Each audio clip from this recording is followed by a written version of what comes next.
ইনফিতার শব্দের অর্থ হলো ফেটে যাওয়া।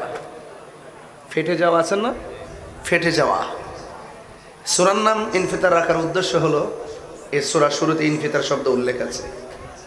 আর যদি আমাকে শানে নজরুল বলতে বলেন, আমার স্টুডেন্ট লাইফের গবেষণায় আমি দেখেছি এই সূরা নাজিলের কোনো নির্দিষ্ট প্রেক্ষাপট নাই।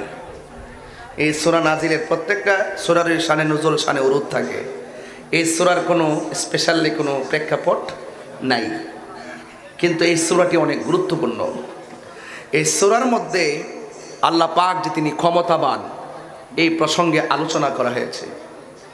এই সূরার ভিতরে মানুষের সৃষ্টির রহস্যের গুরুত্ব তুলে ধরা হয়েছে, এবং এই সূরার ভিতরে দুনিয়ার মানুষ যেন উদাসীন না হয়, আখিরাতে যে জবাবদিহিতা আছে, এই বিষয়গুলো এখানে তুলে ধরা হয়েছে। এজন্য সব কিছু মিলে এই সূরাটা আমাদের জীবনের শুরু এবং শেষের সাথে ইহকাল পরকাল, দুনিয়া এবং আখিরাতের গুরুত্ব এবং চূড়ান্তপূর্ণ জায়গায় এই সূরার একটি গুরুত্ব রয়েছে, প্রেক্ষাপট রয়েছে। এই জন্য আমি কোরআন শরীফটা আনছি, এই জন্য আমি হাফেজ না, এই জন্য কোরআন শরীফে নিয়ে আসছি যে দেখে দেখে পড়তে পারি। হাফেজ হলে মুখস্থ পড়তাম, অনেক সুবিধা হইতো আমার জন্য। আমার জীবনের সবচেয়ে বড় দুঃখ এবং কষ্ট যে আমি হাফেজ হতে পারি নাই। আপনাদেরকে বলবো, আপনাদের সন্তানকে হাফেজ বানাবেন। হাফেজ হওয়ার পরে যদি আলেম হয়, তার সিনারা যে কত বড় থাকে এটা বোঝানো যাবে না। কারণ সুন্নিরা হাফেজ হওয়ার দরকার আছে। কারণ ভালো ভালো যত মসজিদ আছে, এই মসজিদগুলোতে খতমে তারাবি হয়। এই জন্য অনেক মসজিদ আমাদের হাত থেকে ছুটে গেছে, কারণ হাফেজ না থাকার কারণে। ঠিক কিনা বলেন? এজন্য আমাদেরকে এই মসজিদগুলো যেগুলো চলে গেছে, অনেকে বলবেন যে হুজুর যেগুলো চলে গেছে তো গেছে, আমরা তো ইচ্ছা করলে তাদের মোকাবেলায় আর একটা মসজিদ বানাইতেও পারি। কথা বলেন, ঠিক কিনা বলেন?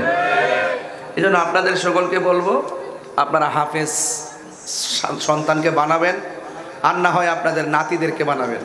উচিত করে যাবেন যে আমার জানাজাটা যেন আমার সন্তান আলেম হয়ে পড়ায়, আমার জানাজা যেন আমার নাতি পড়ায়।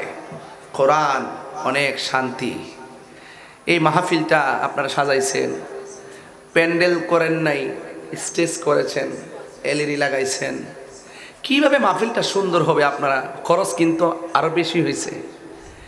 সুন্দর করতে গিয়ে লাইট উপরে জারবাতি লাগাইছেন, আমি কাঙ্গালকে আপনারা দাওয়াত করছেন, সুন্দর একটা চেয়ার দিছেন, মনে মনে ভাবছেন যে তাহির হুজুর আসবে, একটা চেয়ার তো আলাদা দিতে হয়। এই ওয়াজের সৌন্দর্যের জন্য আপনারা কত কিছু করলেন। এই গোটা কোরআন শরীফটারে আল্লাহ সৌন্দর্য বানাইতে যায়া একটা কাজ করছে। সুবহানাল্লাহ কইতেন না? এই গোটা কোরআন শরীফটা 6666 খানা আয়াত। এর মধ্যে আয়াতে মুহকামাত, আয়াতে মুতাশাবিহাত। কথা কোন ঠিক কিনা? আয়াতে মুতাশাবিহাত এগুলো হলো আলিফ লাম মিম, আলিফ লাম রা, তাহা, ইয়াসিন, কাফ, হা, ইয়া আইন, সাদ। এগুলো আল্লাহ এবং রাসূল ছাড়া কেউ জানে না। এরপর আল্লাহ পাক গোটা কোরআন শরীফটারে একটা জিনিস দিয়া সুন্দর হিসেবে ঘোষণা করছেন। এটা হইলো আল্লাহর হাবিব সাল্লাল্লাহু আলাইহি ওয়াসাল্লাম বলেন, গোটা কোরআন শরীফের সৌন্দর্য হলো সূরা আর রহমান। আর বড় করে বলেন না সুবহানাল্লাহ।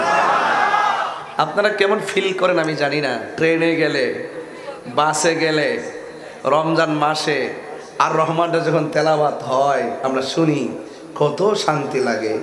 রাসূল বলেন, যারা আর রহমান সকাল সন্ধ্যা তেলাওয়াত করবেন, তার জন্য 7টা জাহান্নামের দরজা বন্ধ করে দেওয়া হবে এবং 8টা জান্নাতের দরজা খুলে দেওয়া হবে। যেহেতু আমাকে তাফসির বলছেন, কোরআনের তাফসির বলছেন, তো আমি তাফসিরের ভাষায় শুধু কথা বলবো, আমি ডানে বামে যাব না। ইনফিতার অর্থ বলছিলাম, বলুন ইনফিতার অর্থ কি? জোড়া লাগানো না ফেটে যাওয়া? বলুন না কি? তাইলে এটা বড় ধরনের একটা সংকেত আল্লাহ আমরা দিয়ে দিচ্ছেন এই সূরাটার মাধ্যমে। এই সূরাটা আমার সম্ভবত মক্কায় নাজিল হয়ে, মক্কা, হ্যাঁ, এই সূরাটা মক্কায় নাজিল হয়েছে, যদি এখানে উল্লেখ নেই, সরি মক্কায় নাজিল হয়েছে, মাক্কিয়া। এই সূরা মক্কায় নাজিল হয়েছে এই সূরার মধ্যে 19টা আয়াত আছে। এই সূরার মধ্যে কয়টা আয়াত আছে? 19টা আয়াত আছে। এই পৃথিবীটা যে আল্লাহ বানাইছেন, আমাদের মাথার উপরে কি আসমান? বলুন, মাথার উপরে কি আসমান? আপনারা তো ভাবতেছেন, আমরা তো ভাবতেছি মনে হয় একটা আসমান। না, একটা আসমান বানাইছে আল্লাহ লোহা দিয়া। লোহা কি পাতলা না ভারী? বলেন না, ভারী তো। লোহা ভারী। একটা মার্বেল উপরে দিলে কি উপরে থাকে না নিচে পড়ে? নিচে পড়ে। হ্যাঁ, তো এত ভারী আসমানটা লোহা দিয়ে বানাইছে। এরপরের আসমানটা তামা দিয়ে বানাইছে। এরপরে আরেকটা আসমান স্বর্ণ দিয়ে বানাইছে। সুবহানাল্লাহ, জোরে কইতেন না বাজান? এত ভারী ভারী আসমান ইয়াকুত পাথর দিয়ে বানাইছে। আরো কয়েকটা পাথর আছে আমার খেয়াল নাই। এমন ভারী ভারী উপাদান দিয়ে হুজুর বানাইছে আসমানটাকে। এত বিশাল বড় আসমান, এক আসমান থেকে আর এক আসমানে যাইতে আমার শরীরটা কাটা কাটা দিয়া উঠছে ভাই, শুধুমাত্র আল্লাহর কুদরত চিন্তা করতে যায়। আমার মানে খুব ভিতরটা কাঁপা উঠছে।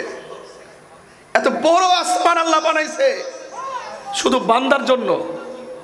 ওই আসমানটার মধ্যে একটা চাঁদ লাগাইছে দিনের বেলা বান্দা চলার জন্য। ওই আসমানে একটা সূর্য লাগাইছে বান্দা স্নিগ্ধ আলোতে ঘুরে বেড়ানো বিশ্রামের জন্য। আল্লাযী খলাকা সাবআ সামাওয়াতিন তিবাকা। এই আসমানটাকে আল্লাহ 7টা স্তরে বানাইছে। একটা আসমান থেকে আরেকটা আসমানে যাইতে 500 বছরের রাস্তা। এই সংকেতটা আল্লাহ দিয়ে দিয়েছেন সূরার ভিতরে।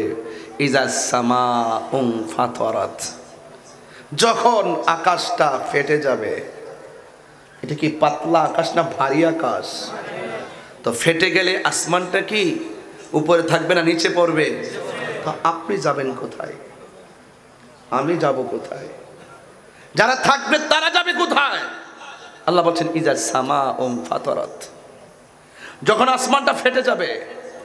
আকাশের ভিতরে মনে করেন গ্লাসের ভিতরে পানি আছে, গ্লাসটা ফেটে টুকরা হয়ে গেছে, পানি তো গ্লাসেই থাকবে, ঠিক কিনা? ঠিক না? হেবলে তো ঠিক না? কি আশ্চর্য, কয় ঠিক না? একটু চিন্তা করে কথা বলেন। মানন ভাই, থাকবে না পরে যাবে?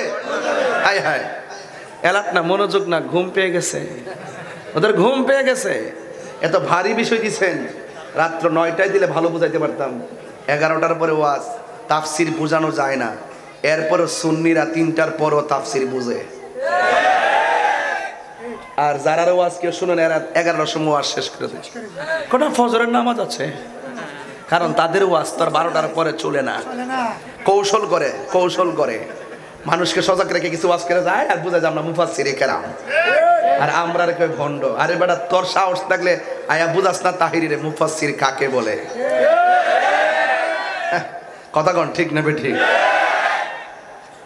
আমি সব চিনি, ওদের দৌড় আমরা চিনি, ভালো করে চিনি। রাজনীতিবিদরা মনে করে এরা দৌড় যে কত বড়, এটা তো গুপ্ত রাজনীতি করে, এই জন্য এরা মনে করে বড়। কিন্তু এদের সাথে আমরা স্বাধীনতার আগের থেকে, আমরা 1500 বছর আগের থেকে খেলে আইতাছি।